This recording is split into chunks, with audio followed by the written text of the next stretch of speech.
I didn't run to open the door. I let him stay outside long enough to feel what abandonment tastes like. 3 years. That's how long it took for Marcus Hale to find his way back to my doorstep.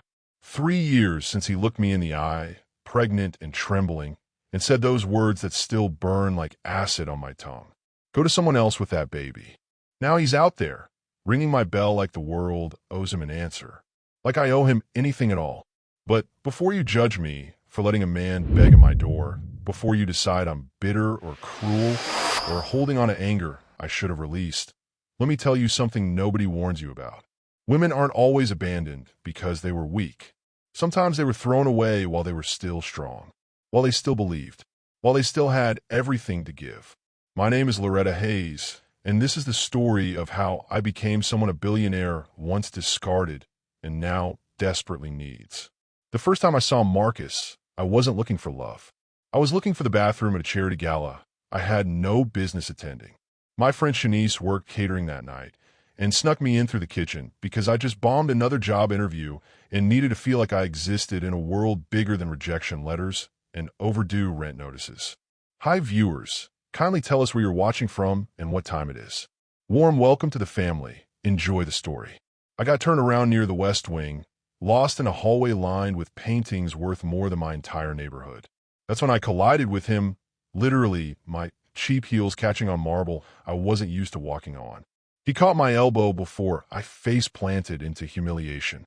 Easy there, he said, and when I looked up, I saw a man who didn't belong in my story. Tall, dark suit that probably cost what I made in 6 months. Eyes that looked tired despite the smile. But it was his hands I noticed first.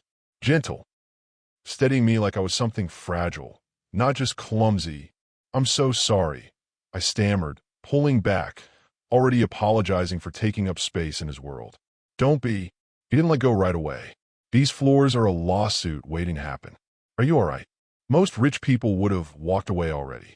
He stayed, asked my name, laughed when I admitted I was lost, and probably wasn't supposed to be there. He didn't judge me for it.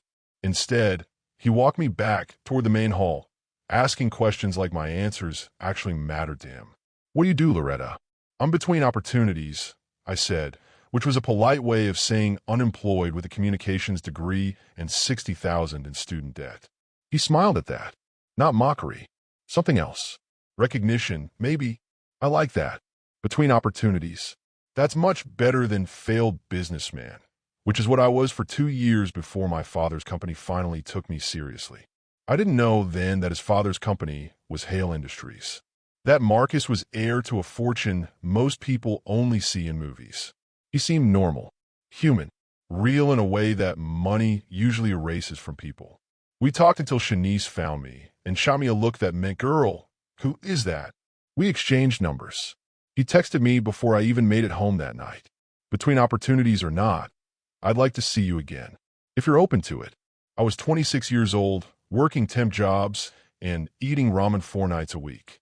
A man like Marcus Hale wanting to see me again felt like winning a lottery I hadn't bought a ticket for. Looking back now, I should have known. Nobody gives you something that valuable without eventually demanding payment. But I didn't know that yet. I didn't know that charm is just patience waiting to turn into control. That gentleness can be a mask men wear until they have you trapped. That I choose you sometimes just means I'll keep you until choosing you costs me something. For 3 months, Marcus courted me like I was someone worth courting. Dinner at quiet restaurants where nobody knew his name. Long walks through parks where we talked about everything except his money. He listened when I spoke about my dreams of working in nonprofit communications, helping organizations that actually matter tell their stories to people who could make a difference. "You're going to do that," he told me one evening, his hand warm around mine. "You're going to change things, Loretta. I can see it in you." I believed him. God, I believed every word. He was careful, though. Always careful. We never went anywhere too public. Never posted photos. Never made anything official in a way the world could see. He said it was because he valued privacy, because his family was complicated, because he wanted what we had to be ours alone before the world got its hands on it. Red flags look like preferences when you're falling in love. His mother, Patricia Hale, met me exactly once during those early months. Marcus brought me to a family brunch at their estate, a sprawling property that made me understand for the first time what generational wealth actually meant. She looked at me the way you'd look at something tracked in on someone's shoe. "How lovely," she said when Marcus introduced us, her smile never reaching her eyes. "And what is it your family does, dear?" "My mom's a nurse," I said, trying to sound proud instead of defensive. "My dad passed when I was 12. He was a mechanic." "How industrious." She sipped her mimosa like my background left a bad taste in her mouth. Marcus squeezed my hand under the table. Protective, reassuring. I thought it meant he'd stand by me. I didn't realize it meant he already knew choosing me would require standing against them, and he was already calculating whether I was worth the fight. I wasn't. That much became clear later. But in those early months, I felt chosen. Special. Like maybe my struggling life had led me to this moment, this man, this chance at something bigger than temp jobs and studio apartments with questionable heating. That night after the brunch, he made love to me in a way that felt like apology and promise wrapped together. Slow, tender, looking into my eyes like I was the only thing in his world that mattered.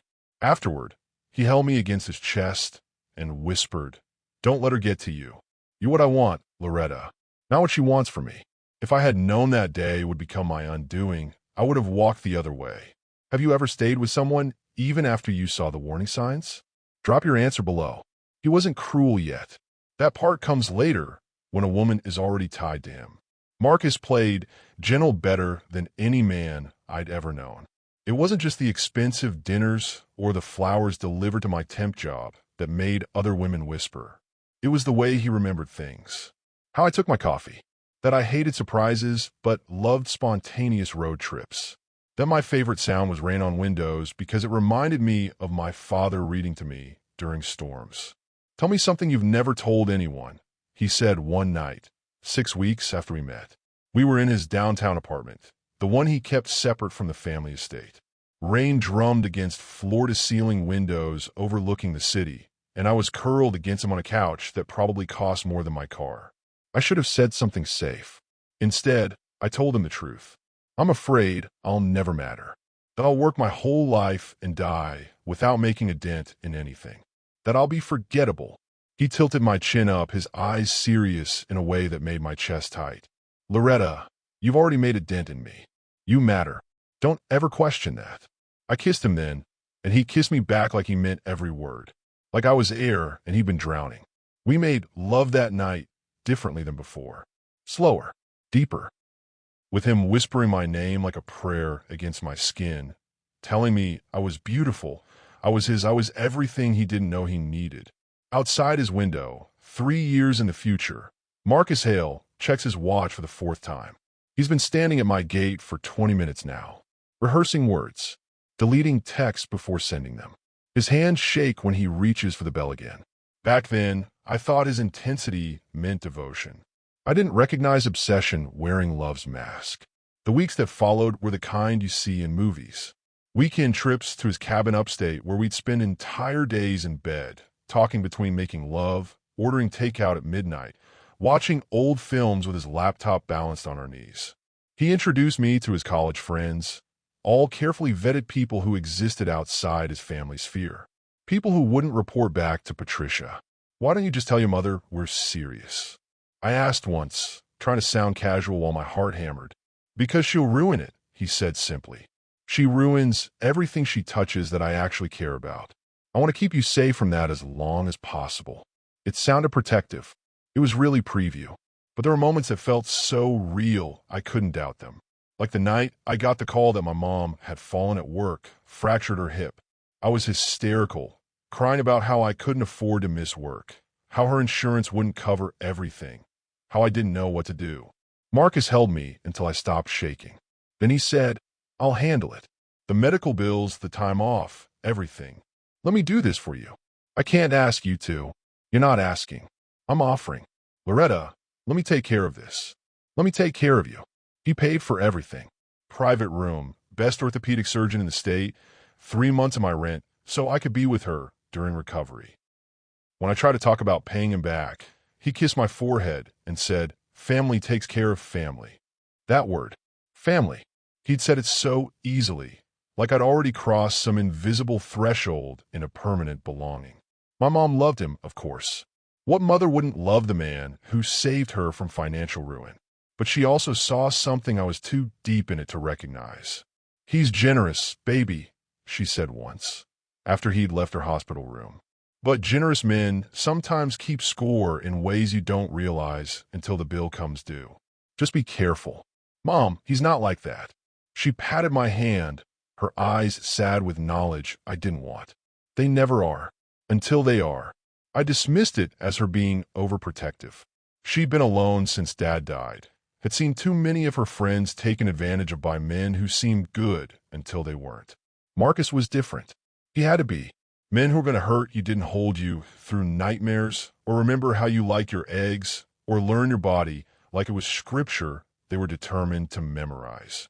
But my mom was right about one thing. There was a score being kept. I just didn't know what game we were playing yet. The first hairline crack appeared 3 months in. We were supposed to attend his company's annual gala together. I bought a dress I couldn't afford, had my hair done, felt beautiful for the first time in years. Then, 2 hours before we were supposed to leave, he called. "Something's come up. Family politics. My mother's insisting I bring someone more appropriate for the optics." The word appropriate landed like a slap. What does that mean? It means she's being difficult, and I have to pick my battles. This gala is about investors and board members. I need to play the game tonight. But tomorrow, we'll do something just us. I promise. I wanted to fight, to demand he choose me. Publicly, consequences be damned. Instead, I said, "Okay, I understand." I didn't understand. I just didn't know yet that I was allowed to be angry. He showed up the next morning with expensive jewelry and apologies, made love to me like he was erasing his absence with his body, whispered promises about how next time will be different. And I forgave him, because the alternative was admitting that maybe my mom's warning had teeth. Outside, in the present, Marcus mutters into his phone. "She has to hear me out. She just has to." His voice cracks on the last word. Desperation looked strange on a man who once had everything. Back then, I still believed I was chosen. I hadn't yet learned I was being hidden. Would you forgive someone who hid you from their world? Tell us in the comments. A man reveals himself in stages, like a photograph developing in chemicals. First the outline, then the shadows, then finally the image you wish you'd never seen. Marcus and I fell into a rhythm after that gala incident. A rhythm that required me to bend in ways I pretended didn't hurt.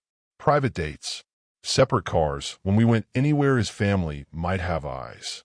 Him being busy during holidays when Patricia hosted events where plus ones were expected to have the right pedigree, the right last name, the right tax bracket. "It's temporary," he'd say, pulling me close after another canceled plan.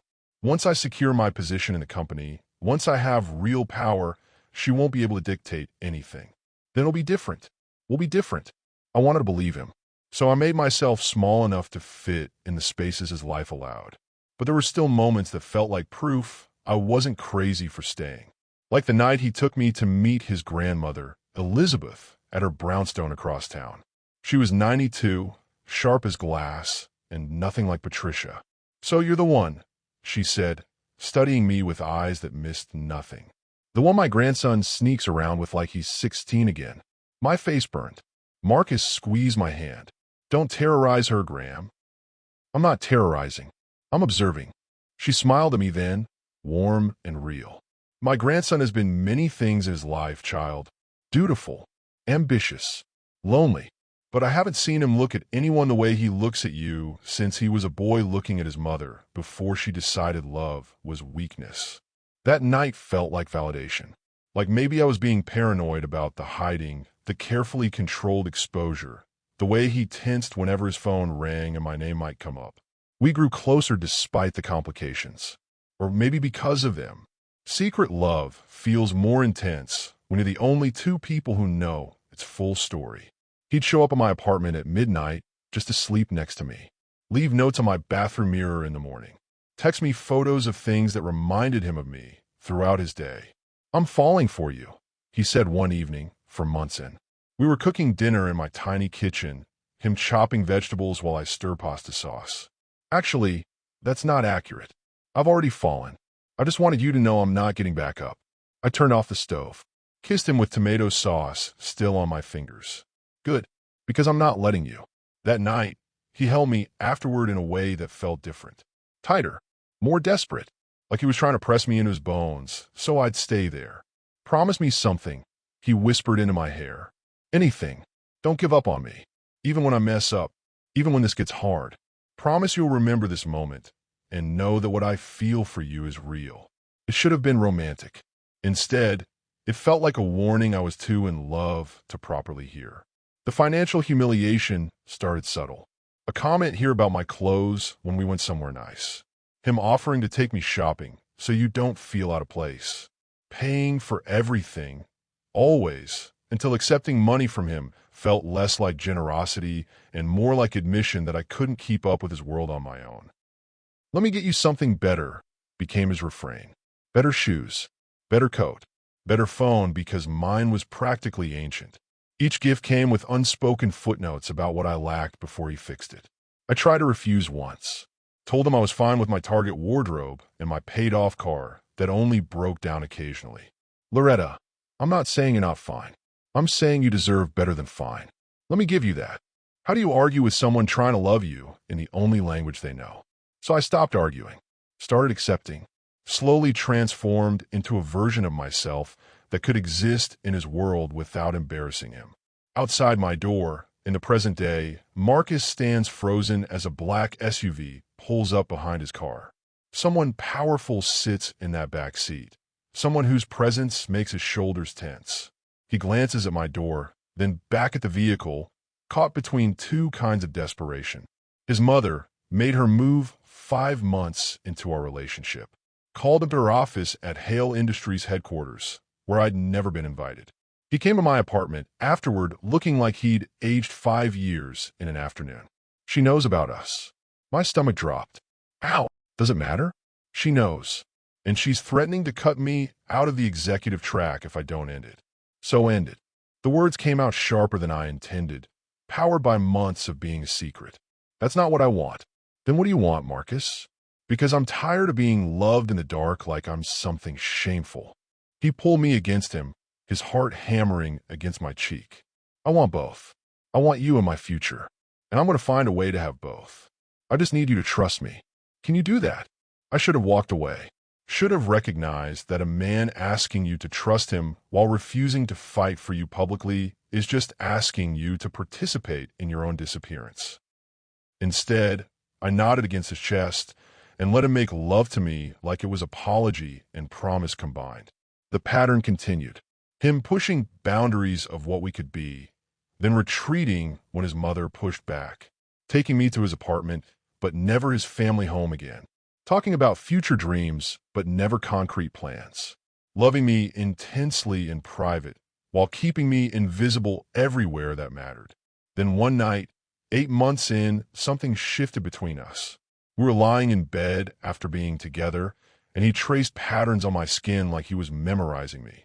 What are you thinking? I asked. That I want this forever. You, me, this. Then let's have it. He kissed my shoulder. Soon, once I'm secured in my position, once my mother can't threaten my inheritance. I'm working on it, Loretta. Building towards something she can't tear down. Trust me. I did trust him. That was the problem. A few weeks later, I felt different. Wrong in a way I couldn't name. My body felt foreign, my emotions too close to the surface.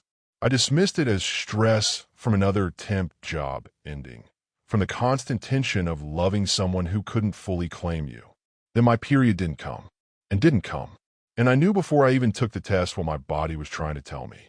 I was pregnant, with Marcus's child, the child of a man who loved me, but couldn't introduce me to his world, who promised me forever, but only in whispers where no one else could hear. In the present, Marcus mutters into his phone again. She has to hear me out. She just has to. Behind him, someone powerful waits. Someone who needs something from me now, something they didn't need when they threw me away. Back then, I still believed I was chosen. I hadn't yet learned I was being hidden, and I definitely didn't know that in trying to hide me from his mother's judgment, Marcus was really hiding from his own cowardice. Have you ever loved someone who is ashamed to be seen with you? Share your story below. A man becomes who he truly is the moment you cost him something. I stared at those two pink lines for 20 minutes before my hands stopped shaking enough to hold my phone. Pregnant. The word felt too big for my tiny bathroom, too real for a relationship built on secrecy and someday promises. Marcus was in meetings all day, board presentations about quarterly projections, the kind of important business that reminded me how different our worlds were. I texted him anyway. Need to talk tonight. Important. He responded 3 hours later. Everything okay? Just need to see you. He showed up at 8 with Thai food and exhaustion in his eyes. I let him eat first, watched him decompress about investor pressure and his mother's latest power play to sideline him from a major acquisition. He looked so tired, so human, so completely unprepared for what I was about to say. I'm pregnant. The fork stopped halfway to his mouth. For 5 full seconds, he didn't move, didn't breathe, just stared at me like I'd spoken a language he'd never learned. You're sure? I handed him the test. 3 of them, all positive. He set down the fork carefully, precisely like sudden movements might shatter whatever was happening in his head. Okay, I need to think. Think about what? About what this means. About timing. He ran his hands through his hair, and I watched him transform in real time from the man who whispered forever into my skin to someone doing damage control calculations. This wasn't supposed to happen yet, he said finally. Yet, like there was a schedule for when I was allowed to cost him something. I'm on birth control, Marcus. This wasn't planned. I know. I'm not blaming you. He stood up, paced my small living room like a caged thing. My mother's already threatening to cut me out. If she finds out about this, about a baby before we're even what? Public? Engaged? Worthy of her approval. That's not fair. None of this is fair. I was crying now, hot, angry tears I've been holding back for months. I'm pregnant with your child, and you're worried about your mother's opinion. He knelt in front of me, then took my hands. I'm not handling this right. I'm sorry. I'm just shocked. Give me time to process, to figure out how to make this work. Make this work? Or make this go away? Don't say that. I would never ask you to. Wouldn't you? The silence that followed told me everything. He wouldn't ask, but he was thinking it. I could see it in his eyes, in the way he couldn't quite look at me directly. I love you, he said finally. That hasn't changed. I just need to figure out the logistics. Logistics. That's what our baby was. A logistical problem between him and his inheritance. He left an hour later with promises to call tomorrow, to figure things out, to make this okay. I listened to his car pull away and felt something inside me crack that I didn't have the tools to fix. Outside, 3 years later, a black SUV idles behind his car. Someone powerful sits inside. Someone whose presence makes Marcus's desperation spike visible. He checks his phone obsessively, deletes another draft text, his privilege rotting into panic. The next 2 weeks were torture. Marcus pulled back without officially pulling back. Still texted me, but less frequently. Still came over, but stayed shorter. Made love to me like he was saying goodbye without using the words. I felt him slipping away and couldn't grab hard enough to hold on. My body was changing, morning sickness hitting me in waves, exhaustion making it hard to keep up the temp work I needed to pay rent. And through it all, Marcus was calculating. I could see it in every careful sentence, every measured response. Have you thought about what you want to do? He asked one night, 3 weeks after I told him. What I want to do. About the pregnancy. About your options. There it was. The question he'd been building toward. I'm keeping it, Marcus. This is our baby. He nodded slowly, like I'd just confirmed his worst fear. Okay, then we need to talk about how to handle this with my family. Handle this. Like it's a PR crisis. You know what I mean? Doi. Because it sounds like you're more worried about your mother's reaction than about becoming a father. That's not true. Then prove it. Tell her. Tell everyone. Stop hiding me like I'm something you're ashamed of. He looked at me with something close to pity. You don't understand how complicated this is. Then make me understand. Because from where I'm sitting, you're choosing your trust fund over your child. It's not about money. It's about legacy, about position, about not losing everything my family built before I even have a chance to prove myself. And where do I fit in that legacy? Where does our baby fit? He didn't answer. That silence told me everything about where we stood in his priority list. His mother found out 2 days later. I don't know how, some private investigator probably, or maybe Marcus broke under pressure and told her himself. Either way, she summoned him to the estate. He came back to my apartment at midnight looking like he'd been through war. She wants you gone. What? From my life. From this city, if she could arrange it. She's threatening to disown me if I don't end this. And what did you tell her? The pause before he answered told me everything. That I needed time to think about whether your mother's money is worth more than your child. Don't make this that simple. Is that simple, Marcus? It's literally that simple. He tried to hold me. I push him away. Somewhere in those 3 weeks since I told him I was pregnant, I'd become a problem to solve instead of a person to love. And love that evaporates the moment it costs you something was never love at all. The economic reality crushed me harder every day. My temp assignment ended. Rent was due. Doctor appointments needed co-pays I couldn't afford. And Marcus, who'd once paid for everything without blinking, suddenly became careful about money.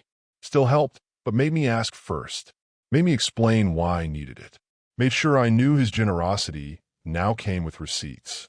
I can't keep floating both households, he said once, like I was a household instead of the woman carrying his baby. I never asked you to, but you expect it. And with everything happening with the company, with my mother watching every transaction, I have to be smart about how money moves. Smart. That's what he called abandonment now. Financial strategy. Outside in the present, Marcus finally moves. Walks closer to my door. Stands there with his hand raised to knock again, but doesn't. Behind him, the SUV door opens. Someone steps out. Someone whose presence makes him straighten his spine and school his features into something like control. Back then, I didn't know yet that some men love women but hate consequences. I was about to learn that lesson in the cruelest way possible. If someone chose money over you, would you ever give them a second chance? Drop your answer below. That was the night I learned that some men love women but hate consequences. The confrontation happened on a Tuesday. I remember because it was trash day on my street, and the sound of trucks grinding waste and nothing felt appropriate for what was about to happen in my life. Marcus came over without warning, walked in with a face I'd never seen before. Not the gentle lover, not the conflicted son. This was someone who'd made a decision and was now executing it with the cold efficiency his mother probably admired in boardrooms. We need to talk. Those 4 words. Every woman knows what they mean. I was 2 months pregnant, barely showing but feeling it everywhere. Nauseous, tired, terrified. And the father of my child looked at me like I was a quarterly report showing disappointing numbers. Okay, talk. He sat across from me, not beside me. Distance already built into his posture. I've been thinking about our situation. About what's realistic. Our situation. That's what you're calling our baby. Loretta, please don't make this harder. I'm not making anything hard. You're here to tell me something that's going to destroy me. And you want me to make it easy for you? No. Say what you came to say. He took a breath. My mother has given me an ultimatum. Either I end things with you, or she removes me from the company entirely. No position, no inheritance, no future in the family business. So choose me. Choose us. It's not that simple. It really is. No, it's not. Without my position at Hale Industries, I have nothing. No income, no prospects. Everything I am is tied to that company. If I lose it, I can't support you or a baby or anyone. I'd be starting from zero at 32 years old. Plenty of people start from zero. I've been at zero my entire life. And look how hard it's been for you. He said it gently, like he was being kind. I don't want that for us. For our child. I need to be strategic here. Strategic? You mean you need to choose your money? His jaw tightened. I am choosing survival. I'm choosing the ability to actually provide instead of romantic notions about love conquering all. That only works in movies, Loretta. So what are you saying? I'm saying this isn't the right time. That maybe down the road, when I'm more established, when I have real power that she can't take away. Down the road. And what about now? What about this baby that's coming in 7 months, whether it's convenient for your career or not? He looked away, out my window at the street where we'd walked hand in hand months ago, when touching me in public felt like rebellion instead of liability. There are options, he said quietly. Don't you dare suggest that. I'm just saying you have choices, that we could handle this differently. We? There is no we in what you're suggesting. You want me to get rid of this baby so your life stays comfortable. I want us to be smart about timing. The timing happened, Marcus. We made this baby when you were whispering forever in my ear and promising me I mattered. You don't get to retroactively decide the timing is inconvenient. He stood up then, started pacing. What do you want me to do? Throw away my entire future? Become nobody for a relationship that's already falling apart? We're only falling apart because you're letting go. Maybe I'm letting go because I finally see clearly. Look at us, Loretta. Really look. You're a temp worker with student debt, living in a 400-square-foot apartment. I'm heir to a billion-dollar company. This was never going to work. The cruelty landed like a physical blow. This was Marcus stripped of pretense, revealed in harsh light. Not the gentle lover, but the man his mother raised. Someone who measured human worth in tax brackets and saw love as something to allocate strategically rather than feel honestly. Get out. Loretta, get out of my apartment. If you're done, be done. But don't stand here and act like you're the victim in your own cowardice. I'm trying to be realistic. No, you're trying to make me complicit in your abandonment. You want me to agree that you're making the smart choice so you don't have to feel like the villain. But I'm not giving you that. You're choosing your mother's money over your child. Own that. His face hardened. Fina, you want me to own it? I'm choosing my future over a mistake. Over bad timing with someone I should have known better than to get involved with in the first place. A mistake. That's what I was. What we were. What our baby was. Something broke in me that couldn't be repaired. Not anger anymore. Clarity. Cold, clean clarity about who Marcus Hale actually was under all the charm of promises. Leave. Now. What about the baby? What about it? You've made it clear it's not your concern. So it's mine. Just mine. Leave and don't come back. You can't shut me out of this. Watch me. He moved toward me then, tried to touch my face. Loretta, I do love you. I just can't. I stepped back. You don't love me. You loved the idea of me when I was convenient. When I was secret and easy and didn't require you to choose anything difficult. But love that evaporates the second it costs you something was never love. It was just ego dressed up pretty. That's not fair. Neither is you standing in my apartment trying to find a gentle way to tell me and our baby that we're not worth fighting for. He left then, walked out without looking back. I heard his car start, heard him drive away, and felt the absence of him like missing a limb. Not because I still wanted him, because I'd built my life around making room for someone who was always going to choose the easiest path the moment the road got hard. I cried for 3 days. Then I stopped, because tears don't pay rent or buy prenatal vitamins or build a life for a baby who didn't ask to be created by two people who couldn't figure out how to stay together. 2 weeks later, his mother showed up at my door. Patricia Hale in person was more terrifying than I remembered. Designer suit, cold eyes, the confidence of someone who'd never been told no in her life. May I come in? I should have slammed the door. Instead, I let her into my tiny apartment and watched her assess every cheap piece of furniture like she was calculating exactly how much I wasn't worth. My son tells me you're pregnant. He told you that himself? Don't be naive, dear. Of course he told me. He tells me everything eventually. It's how I raised him. She sat without being invited, crossed her legs, looked at me with something between pity and contempt. I'm here to make you an offer. I don't want your money. Everyone wants money. They just like to pretend they're above it until the bills come due. She pulled out a checkbook. $200,000. You terminate the pregnancy, sign an NDA, and disappear from Marcus's life completely. Consider it a generous severance package for a relationship that never should have happened. My hand shook with rage. I'm not terminating this pregnancy. Then have the baby, but do it somewhere else without my son's name attached. I'll make it $300,000 if you agree to those terms.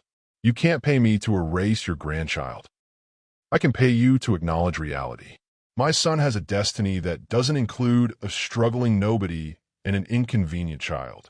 You can either accept that gracefully and take the money, or I can make your life so difficult you'll wish you had. Get out. Miss Hayes. Get out. She stood smoothly, tucked the checkbook back in her purse. You're making a mistake. But then, mistakes seem to be your pattern.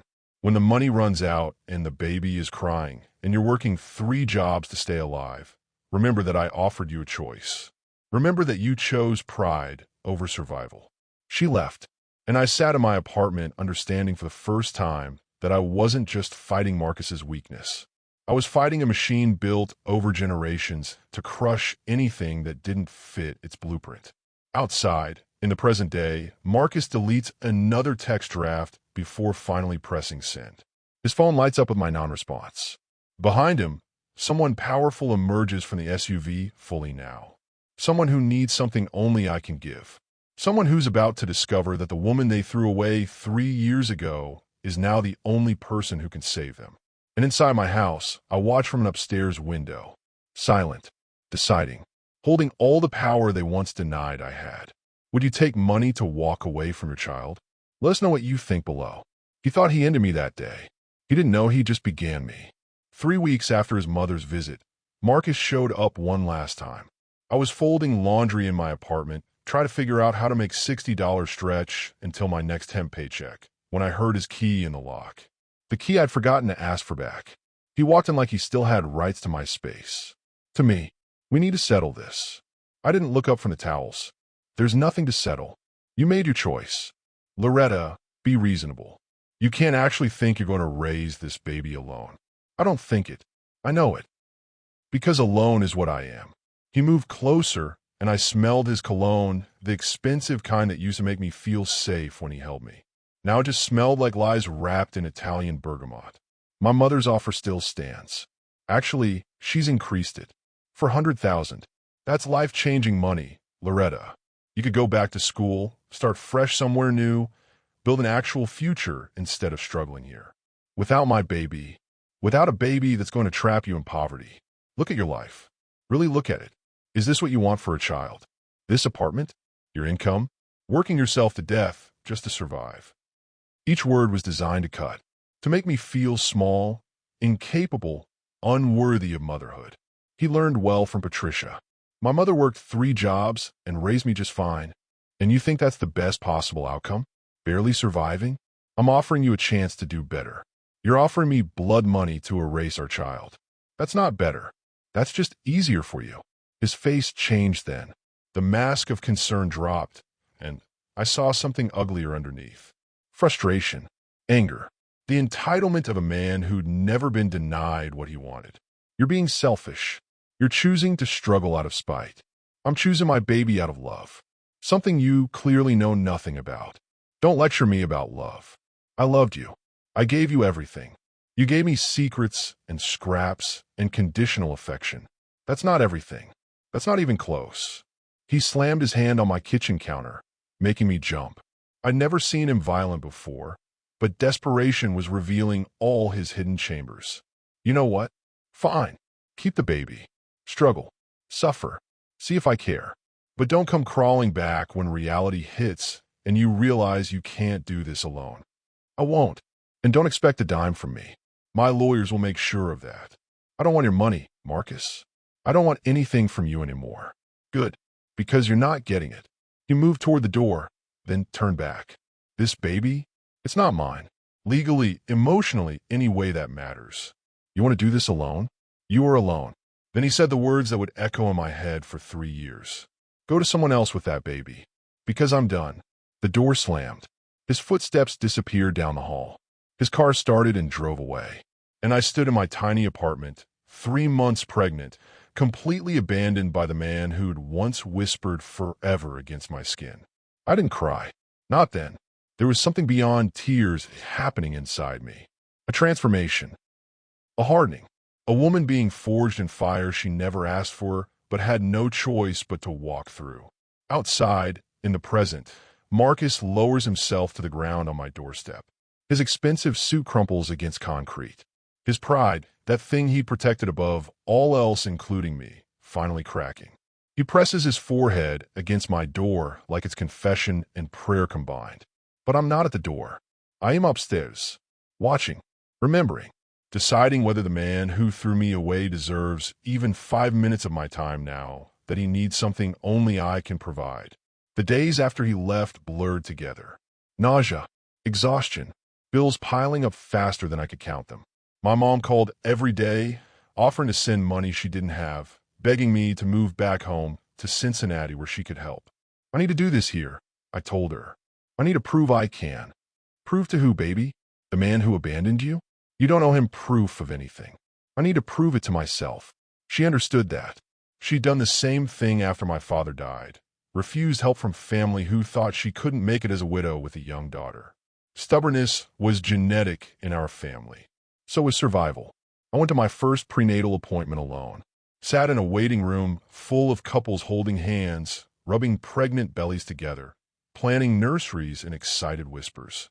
The nurse called my name, looked around for the partner who wasn't there, and her eyes filled with pity I didn't want. Just me, I said. That's okay, honey. You're going to do great.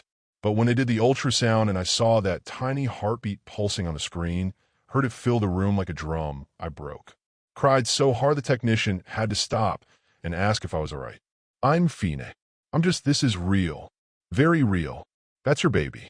Strong heartbeat. Everything looks perfect. Perfect. My baby was perfect. And their father didn't want to know. I took a photo of the ultrasound with my phone. Stared at it on the bus ride home. That tiny blob that would become a person. My person. The only thing Marcus had given me that I wanted to keep. My phone buzzed. A text from an unknown number. This is Patricia Hale. My offer expires in 48 hours. After that, you're on your own completely. Choose wisely. I blocked the number. Then I blocked Marcus's number. Then I blocked everyone connected to that family and that life. If I was going to be alone, I was going to be alone on my terms. 2 days later, I got evicted.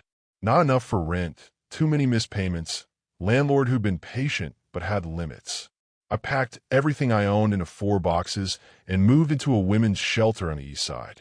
Rock bottom tasted like institutional cafeteria food, and sleeping in a room with 5 other women whose lives had also fallen apart in different ways. But something happened at rock bottom. I stopped falling. Started building. Not up yet, but stable. Level. Foundation work nobody sees, but everything depends on. In the present, Marcus's phone rings. He answers, his voice cracking. She's not answering. I don't know what else to do. The person on the other end says something that makes his face go pale. He hangs up, looks at my door like it's the border between his past and his complete destruction. Inside, I watch from the window, and I think about that day 3 years ago when he told me to go to someone else with our baby. When he chose comfort over courage. When he revealed exactly who he was under all the promises. He thought he ended me that day. He was wrong. He just showed me who I'd have to become to survive him. Has anyone ever thrown you away and then expected you to save them later? Tell us your story in the comments. They didn't come back for me. They came back for something that needed me. The women's shelter taught me things Marcus's money never could. How to stretch a dollar. How to ask for help without shame. How to build community with people society had written off. Women who'd lost everything and were rebuilding with nothing but will and the kindness of strangers who remembered their own rock bottoms. Rosa, my bunkmate, was 7 months pregnant with her 3rd child. Her husband had drained their accounts and disappeared. She worked overnight stocking shelves at a grocery store, slept during the day, and never once complained about hands that cracked from cold warehouse air. You'll make it, she told me one night when I couldn't stop crying. Not because it'll be easy, because you won't have another choice. She was right. Necessity is the cruelest and most effective teacher. I found work through the shelter's job program. Data entry for a nonprofit that helped domestic violence survivors. It paid barely above minimum wage, but it came with health care. Real health care that would cover my pregnancy, my delivery, my baby's first year. I took it without hesitation. My supervisor, Janet, was a woman in her 50s who'd rebuilt her own life from scratch after leaving an abusive marriage. She saw something in me that first day, sitting at a desk with my cheap maternity clothes and my determination not to cry at work. "You're running from something," she said during my lunch break. "Running toward something," I corrected. "My baby," she smiled. "Good answer. The women who make it out aren't running from. They're running toward." I worked 45 hours a week, saved every penny I could, and moved into a studio apartment in a neighborhood Marcus would have called dangerous. It wasn't dangerous. It was just poor. There's a difference people with money never learn. My neighbors were mostly immigrants and single mothers and elderly people on fixed incomes.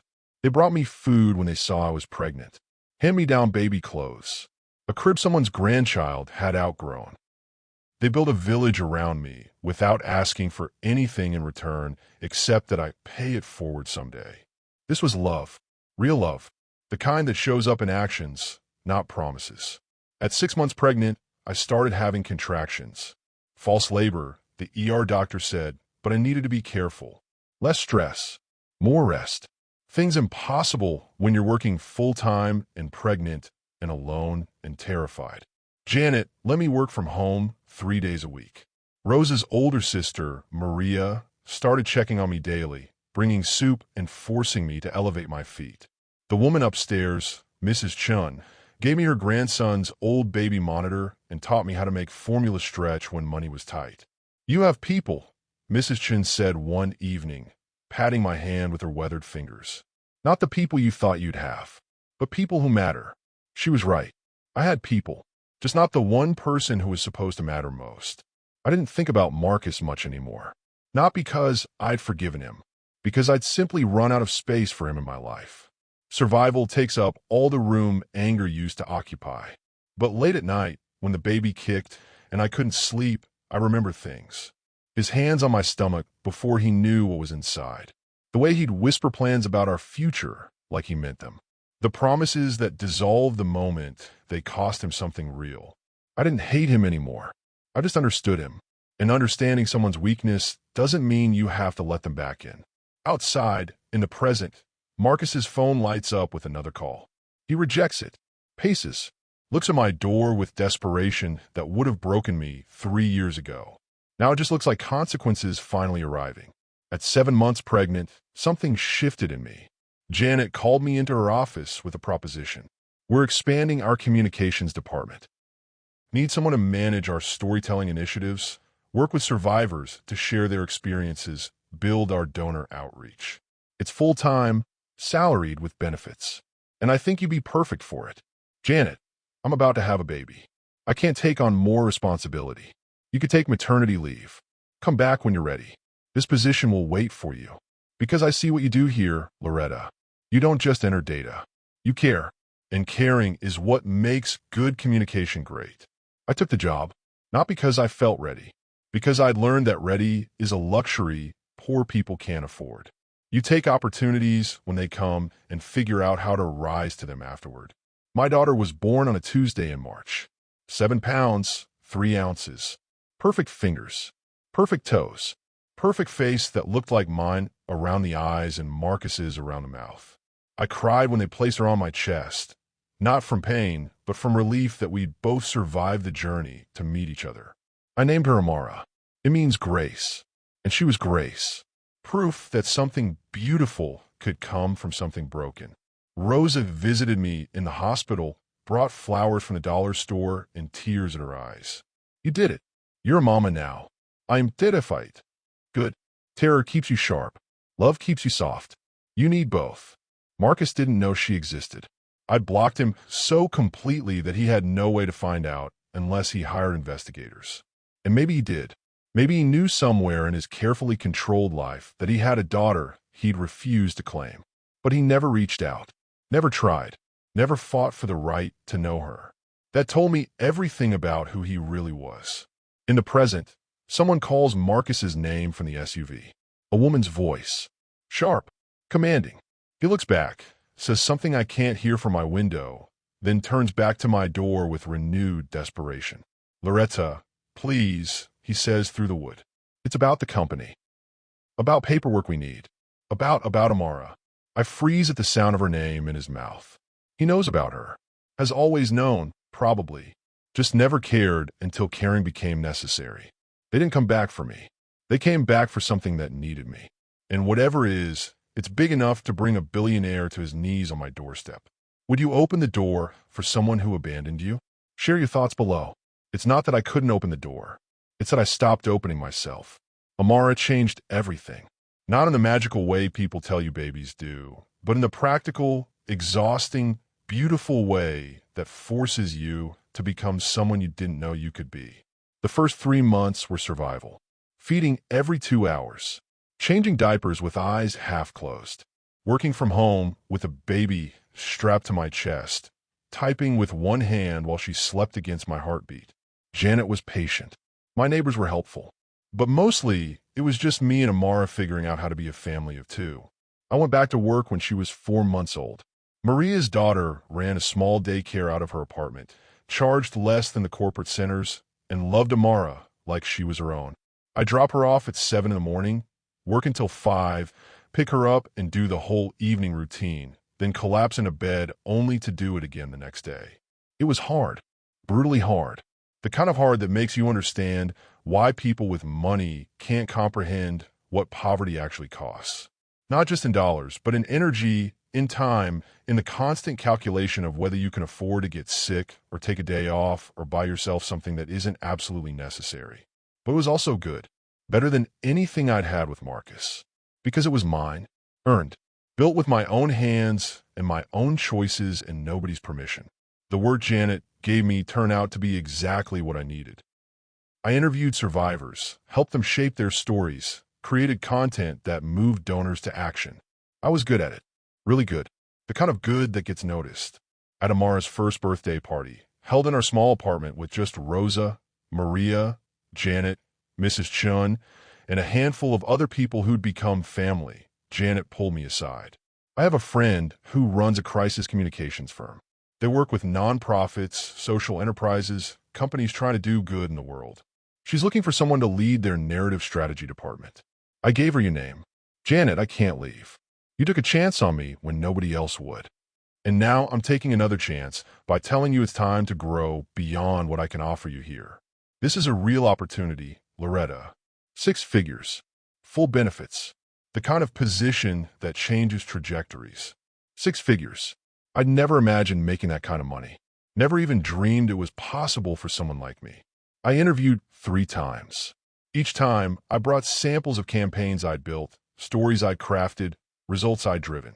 The CEO, a woman named Dr. Diane Morrison, looked at my work with the kind of attention that made me feel seen. You have something most communications people don't, she said during my final interview. You understand survival. That comes through in everything you create.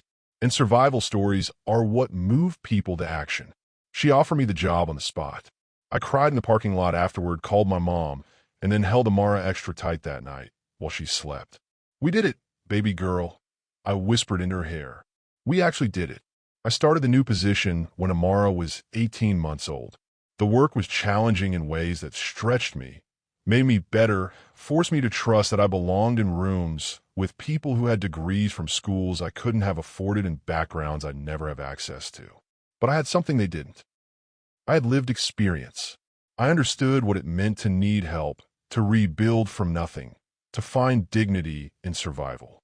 And that understanding made me better at my job than people with more credentials and less empathy. Marcus existed only in my memory now, a chapter I'd closed. I didn't talk about him, didn't explain Amara's absent father to people who asked. I just said, it's just us, and most people were polite enough not to push. But sometimes late at night, I'd look at Amara sleeping and wonder if he ever thought about her. If he ever regretted throwing away his chance to know this extraordinary little person. If money and position and his mother's approval felt like enough compensation for missing this. I doubted it, but I also didn't waste much time wondering. He'd made his choice. I made mine, and mine was sleeping peacefully in the next room, loved completely, wanted absolutely. By Amara's second birthday, I'd save enough for a down payment on a small house. Nothing fancy. 2 bedrooms in a neighborhood that was more working class than gentrified. But it had a yard where Amara could play, and a kitchen with enough space to cook real meals, and a front door that locked with a key only I controlled. The day we moved in, Rosa and Maria and Mrs. Chun and Janet all came to help. We painted Amara's room yellow, assembled furniture from IKEA, ordered pizza, and ate it sitting on the floor while Amara toddled around exploring her new space. "Look at you," Rosa said, watching me with tears in her eyes. "Look at what you built." I had built something. From nothing. From less than nothing. From the ruins of a relationship that was supposed to be my future, but turned out to be my demolition. And I'd built it without him. Without his money. Without his name. Without anything except my own determination and the help of people who knew what it meant to struggle. The people who save you are rarely the ones who swore they would. They're the ones who show up without promises, who help without keeping score, who believe in you when you can't believe in yourself. Outside in the present, Marcus is still at my door, still waiting, still desperate. His phone rings again. He answers, and I hear fragments through the window.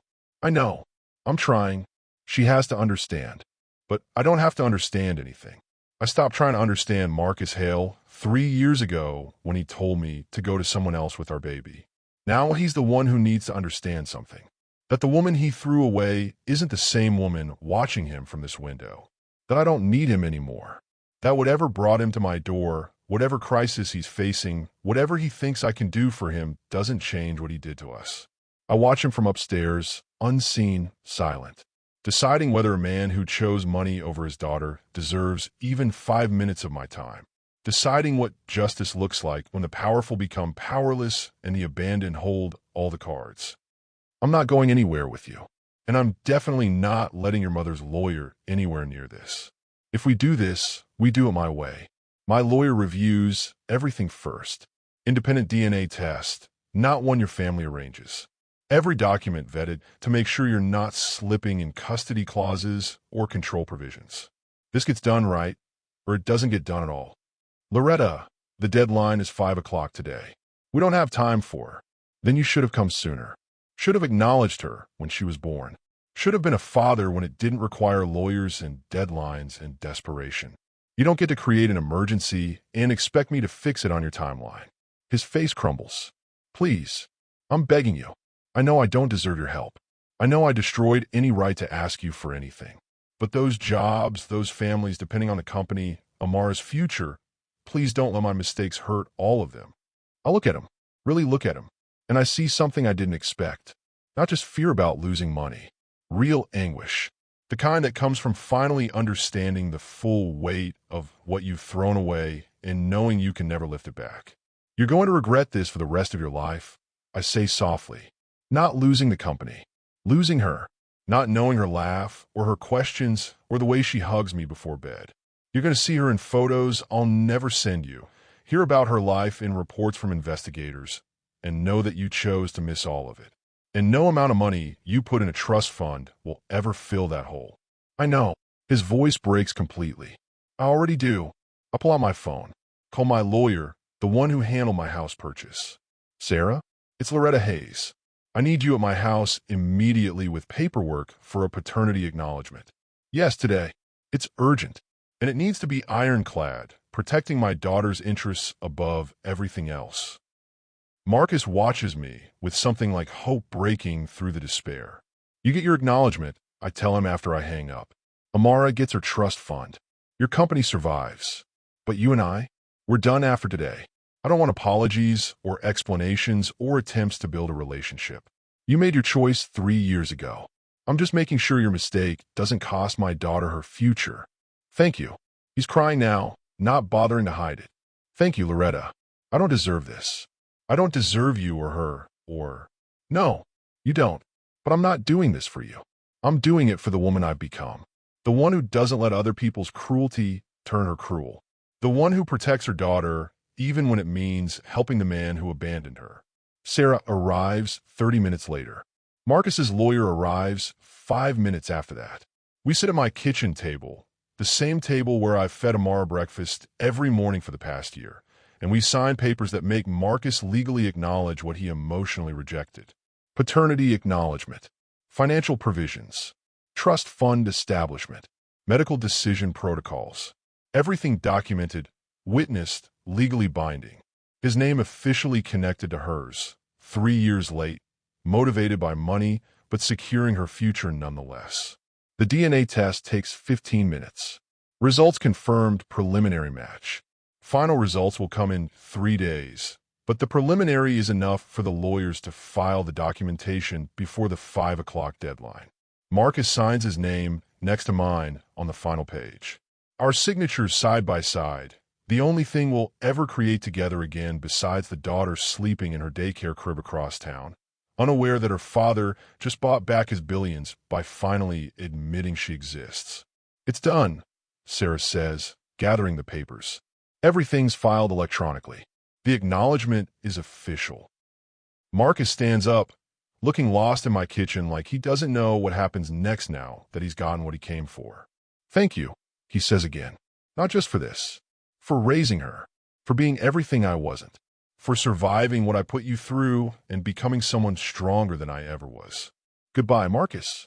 He nods, understands that's his dismissal, walks to my door, then turns back. Could I at least see a recent picture of her? Just one. I should say no. Should keep that boundary firm. But I pull out my phone, find a photo from last week. Amara at the park, laughing on the swings, her hair flying behind her, pure joy on her face. I show him the screen, but don't let him hold the phone. He stares at the image like it's the only thing in the world that matters. His daughter, the one he's never met, the one who has his eyes in my smile and a life he'll never be part of. She's beautiful, he whispers. She looks happy. She is happy. We both are. He nods. Good. That's good. He looks at me one last time. I am sorry. I know it doesn't change anything, but I'm so sorry for all of it. I know you are. Now leave. He does. Walks out my door, down my steps, to his car where his lawyer is waiting. They drive away, back to their world of boardrooms and billions and problems that money can actually fix. I close the door, lock it, stand in my kitchen, surrounded by the life I built from ruins, and I feel something I didn't expect. Peace. Not because I forgave him, not because justice was served or karma caught up, or any of those simple narratives people tell themselves. Peace because I chose mercy over revenge. Because I protected my daughter even when it meant helping the man who hurt me. Because I proved to myself that his cruelty 3 years ago didn't make me cruel today. That's the real victory, not the trust fund or the acknowledgement or watching him beg. The victory is that I opened the door on my terms, handled the situation with dignity, and closed it again without letting him back into my heart. I pick up Amara from daycare that afternoon, like always. She runs to me, arms wide, face bright with stories about her day. I scoop her up, breathe in her shampoo smell, and feel grateful for everything that led us here. Mama, guess what? We learned about planets today. Did you know Jupiter is really big? I didn't know that. Tell me more. She talks the whole drive home about Jupiter and her friend Emma and the snack they had and a butterfly she saw. Normal, beautiful, 3-year-old conversation. She has no idea that today her father acknowledged her existence for the first time. That she's now worth millions in trust funds she won't access for years.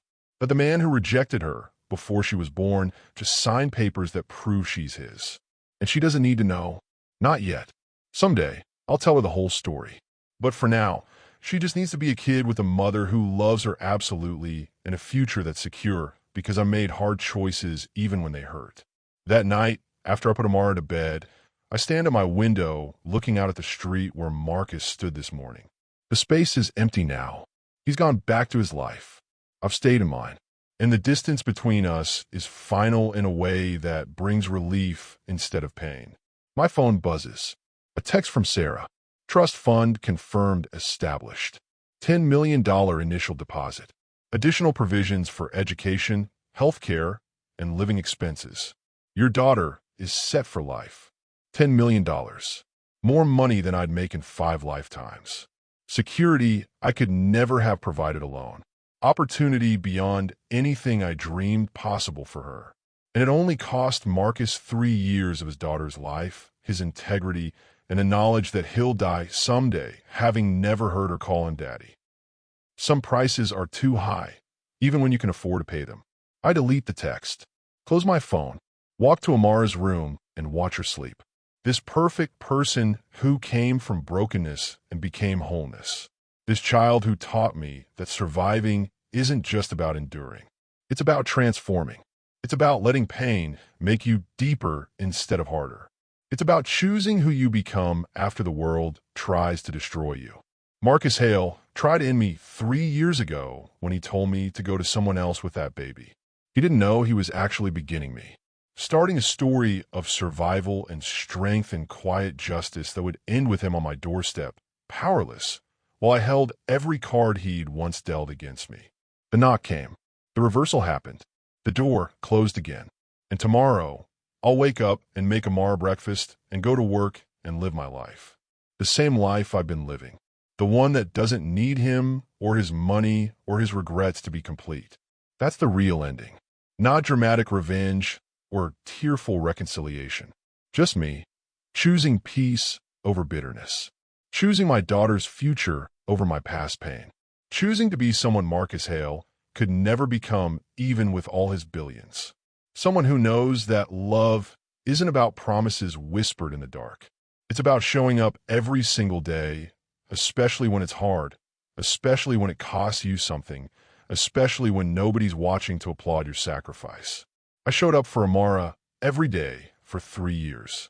Marcus showed up once when he had no choice.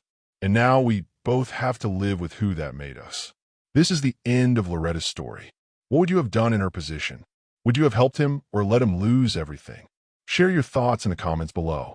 If this story moved you, subscribe and turn on notifications so you don't miss our next powerful story about love, betrayal, redemption, and the strength it takes to rebuild your life from nothing.